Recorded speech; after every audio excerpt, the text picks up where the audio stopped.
Average निकलता है sum of all terms divided by number of terms होता है। यहाँ हम टर्म्स कितनी दी हुई हैं,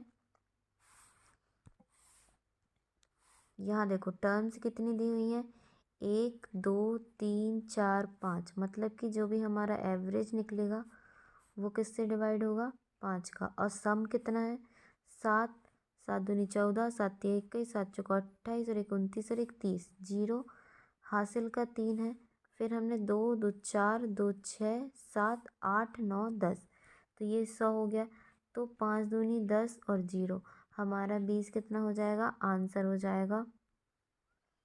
अगला क्वेश्चन है ये, इसमें क्या करेंगे हम, पहले इसको सिंप्लीफाई कर लेते हैं। तो ये कितना आ गया हमारा, 25 दूनी 50 या 75, चौके 100 पंजे 125, ओके। और 25 25 हम 625। अब ये क्या जाएगा कितना, 55 25, तो यहाँ से हमारी वैल्यू आई √5 equal to x divided by √5। तो √5 का जो है इस तरफ जाएगा, पक्षांतर जब होता है तो ये मल्टीप्लिकेशन में जाएगा। तो √5 इंटू √5 इक्वल x हो गया। तो जब √5 का √5 से गुणा होगा तो ये √5 का स्क्वायर हो जाएगा बराबर x हो जाएगा। √5 जो होता है इसका मतलब भी होता है √5 का 1/2 इंटू 2 हो जाएगा, 2 से 2 कट जाएगा, तो हमारे x की वैल्यू कितनी आ जाएगी, 5 आ जाएगी। इस क्वेश्चन को देखो, इस क्वेश्चन को देख के धनात्मक पूर्णांक एक्स वाई जेड क्रमशः एक्स वाई बराबर 14, वाई जेड बराबर 10 और जेड एक्स बराबर 35 है। तो ये दिख रहा है एक्स का मान अगर हम 7 रखें और वाई का मान यदि हम कितना रखें, 2 रखें, ठीक है। और यहाँ वाई का मान अगर 2 है तो हमें जेड का मान 5 रखना है। तो हम यहाँ देखते हैं सेटिस्फाइड होता है कि नहीं। जेड का मान अगर 5 है तो एक्स का मान 7 होता है। ये बिल्कुल सेटिस्फाइड कर रहा है, मतलब कि एक्स की वैल्यू 7 है, वाई की वैल्यू 2 है और जेड की वैल्यू 5 है। इन्हें हम ऐड कर लेंगे तो इनकी वैल्यू आ जाएगी 4। ये जो है हमारा 14 आंसर हो गया।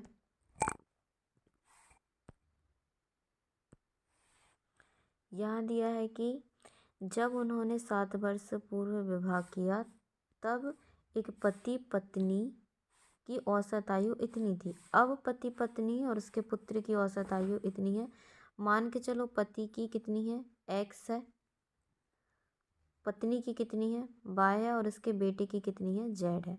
तो इनका कितना है, औसत, औसत के लिए बताया था जितनी नंबर ऑफ टर्म्स होती हैं उससे हम भाग देते हैं। तो यहाँ 24, यहाँ हम भाग में 3 देंगे तो ये बाद में हमारा मल्टीप्लिकेशन में चला जाएगा। तो ये कितना हो गया, 24 गुणे में 3, 24 ये कितना होता है, 72 होता है। अब उसने बोला जब उन्होंने 7 वर्ष पूर्व विवाह किया, तो 7 वर्ष पूर्व विवाह किया तो x - 7 प्लस पत्नी का भी रहेगा y - 7 इक्वल उसकी पत्नी की उन दोनों की औसत आयु कितनी थी, 27 गुणे में हम कर देंगे 2, 27 दूनी कितना होता है, 54 होता है। अब x प्लस ये वाला इक्वेशन को देखेंगे हम, x plus y minus 14 equal 54। अब ये -14 इस तरफ जाएगा तो प्लस का 14 हो जाएगा, हम इसे भी हटा देंगे अब, ठीक है। तो ये कितना हो गया, 4 4 8, 5 और 1 6, 68। तो x प्लस वाई की वैल्यू हमें यहाँ से मिल गई है 68 और यहाँ पर x plus y plus z की वैल्यू हमें मिली है 72। हम 72 में से 68 को हटाएंगे तो हमारा आंसर 4 आएगा, जो कि उसके बेटे की आयु होगी। इस क्वेश्चन में बोला गया है कि x की वैल्यू बताओ। तो देखो x की वैल्यू यहाँ हमने देखा 3 चौके 12, यहाँ हमने देखा 6 चौके 24, तो यहाँ भी हम 4 गुना करेंगे तो 4 गुना करने पर हमें 8 मिल जाएगा। अगला क्वेश्चन है कि एक 300 मीटर लंबी ट्रेन 0.4 मिनट में एक खंभे को पार करती है। एक 450 मीटर लंबे पुल को कितनी देर में पार करेगी। तो इसको देखो कैसे करेंगे। स्पीड का जो फॉर्मूला होता है, स्पीड बराबर होता है डिस्टेंस अपॉन टाइम। ठीक है, अब हमारा स्पीड हमें पता नहीं है, तो जब एक ट्रेन होती है, जब किसी खंबे को पार करती है, जैसे इस खंबे को पार कर रही है, तो एक ट्रेन जो है जब इस खंबे को पार करती है तो यहाँ से शुरू होगा और फिर उसका जो ये फ्रंट है ना, और ये लास्ट पार्ट है, तो वह अपनी ही दूरी जो है पार करती है। ठीक है, तो यहाँ पे जो डिस्टेंस होगा वह खुद की लंबाई होगी, बटे में टाइम कितना हो गया 0.4। अब 0.4 को हम पॉइंट को हटाएंगे तो 4/10 आएगा। अब इसको हम आगे करते हैं तो 300 गुणे में 10 होगा, डिवाइडेड बाय 4 होगा, तो 4×7=28, 4×5=20। तो मतलब कि इसकी जो स्पीड हो जाएगी 750 मीटर पर मिनट हो जाएगी। ठीक है, अब क्या होगा, ये जो वैल्यू है इसको हम देखेंगे, ये ट्रेन की स्पीड हो गई है। अब उसने बोला 450 मीटर लंबे पुल को। अब जैसे कि ये एक पुल है, ठीक है, और ये एक ट्रेन है। ठीक है, अब ये जो ट्रेन है यहाँ से शुरू होगी और यहाँ से इसका एंड पोर्शन है, जब तक नहीं जाता तब तक उसको क्रॉस करती है। तो जब ऐसा होता है कि जब वह किसी पुल को पार करती है तो जो ट्रेन की लंबाई होती है और पुल की लंबाई होती है वो दोनों ऐड हो जाएंगे। अब हम फिर से इसी फॉर्मूले में इस वैल्यू को रखेंगे, S =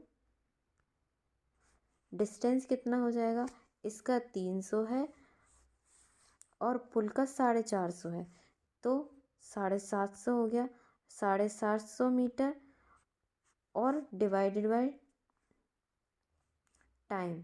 ठीक है, और स्पीड हमारा जो निकाला हुआ था 750, तो हम यहाँ स्पीड की जगह पे रख देंगे। 750 से 750 जाएगा, तो जो उससे टाइम है क्रॉस करने में एक पुल को, जो कि 750 मीटर है, उसे क्रॉस करने में 1 मिनट लगेगा।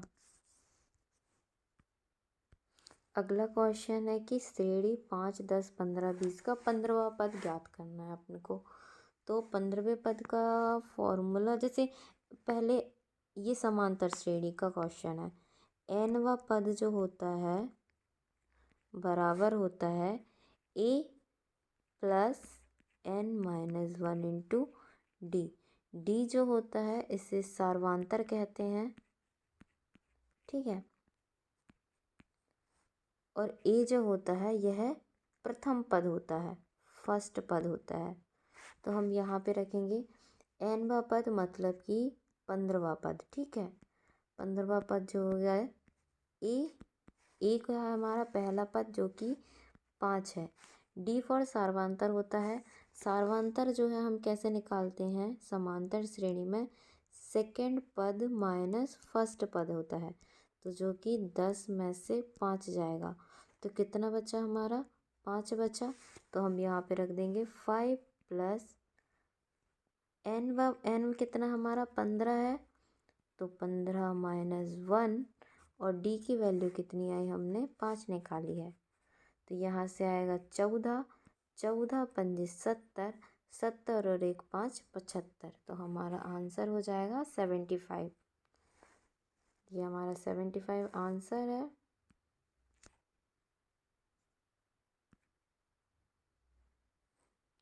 अगले क्वेश्चन पे जाएंगे हम। कुणाल और गणेश की वर्तमान आयु के बीच का अनुपात इतना है, यदि अब से 4 वर्ष बाद कुणाल गणेश से 12 वर्ष छोटा होगा तब कुणाल की वर्तमान आयु क्या है।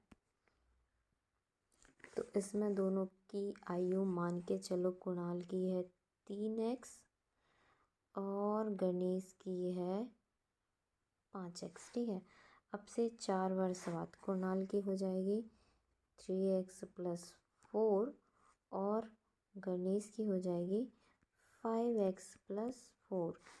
तो कुणाल गणेश से 12 वर्ष छोटा है, तो कुणाल जो है इसमें हम जैसे ही 12 ऐड कर देंगे तो हमें गणेश की आयु मिल जाएगी। तो अब हम इसमें देखेंगे पक्षांतर करेंगे, पक्षांतर करना आना चाहिए। सिंप्लीफिकेशन की फर्स्ट वीडियो में दिया है कि पक्षांतर कैसे करते हैं। तो 5x में से 3x गया तो 2x आया, इधर कितना हुआ 12 4 16, 16 में से 4 गए तो कितने बचे 12,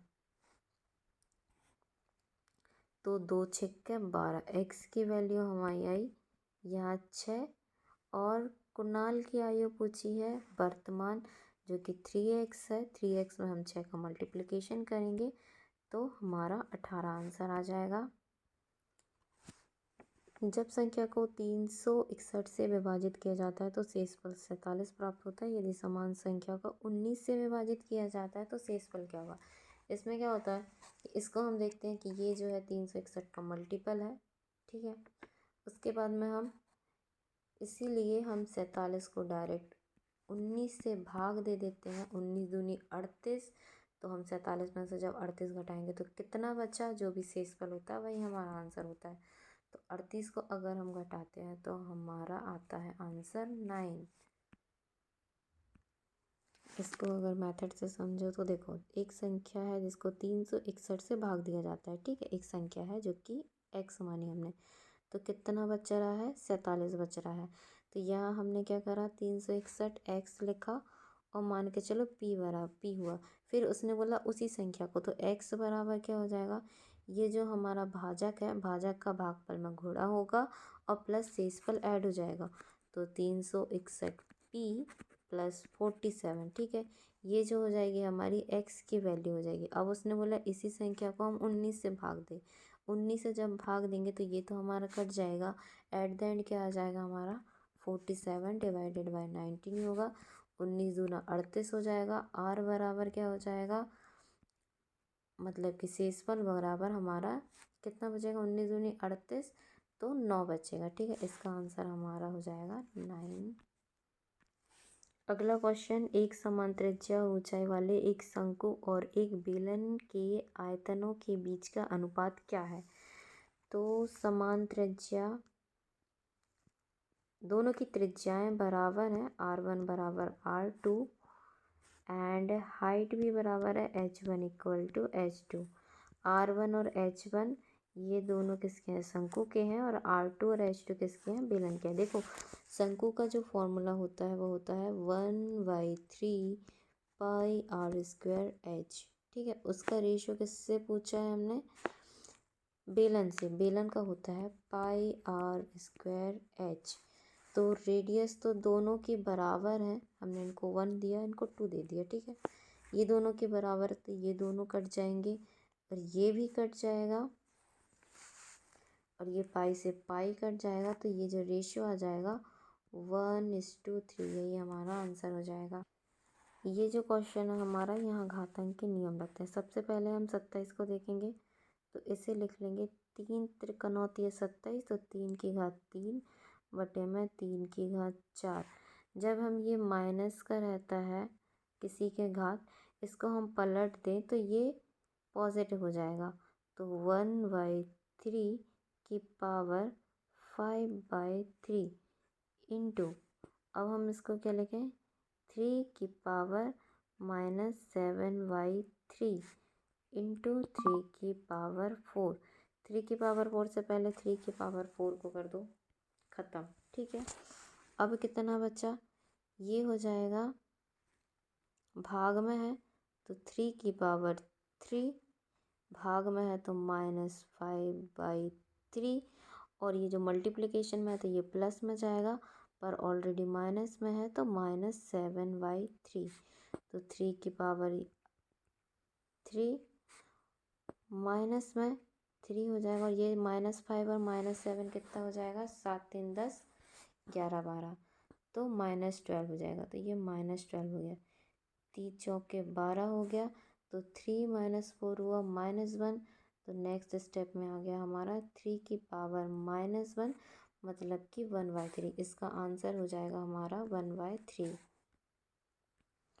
मैं फिर से कुछ घातांक के नियम बताती हूँ, जैसे कि x की power m divided by x की पावर n हो तो एक्स की पावर m माइनस n आएगा।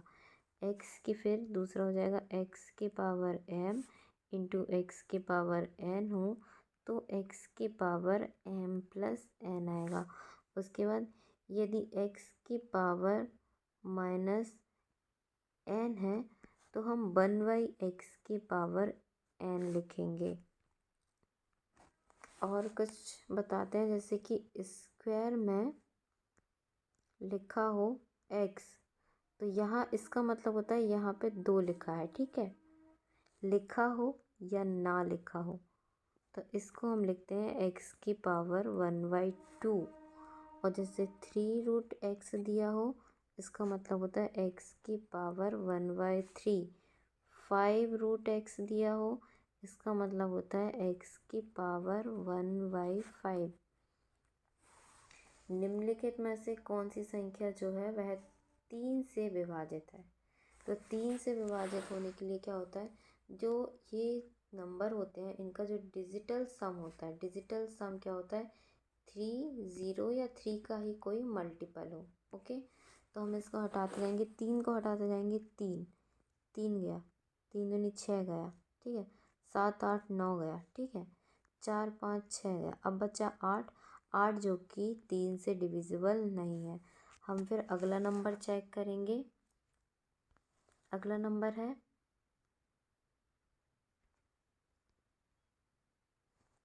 देखो 966, ये 9 गया, ये फिर 8 बचा, ये भी नहीं है। अब ये 6 गया, 3 गया, 4 2 6 गया, 5 और 1 6 गया, और ये 1 6 गया, और यहाँ 8, ये भी नहीं है। अगला देखते हैं, देखो ये दिख रहा है 4, ये 6 गया, और 4 और 2 6 गया। ये नंबर जो है 3 से डिविजिबल है, यही हमारा आंसर हो जाएगा। देखो डिविजिबिलिटी का क्या हो गया, 3 का जो सम ऑफ डिजिट होता है, सम ऑफ डिजिट जितने भी नंबर में दिए हुए हो इन सब को ऐड करने पर ये जो होता है 3 से डिविजिबल होता है। मतलब 0 होगा, 3 होगा, 6 होगा, 9 होगा, 3 का मल्टीपल ही आएगा।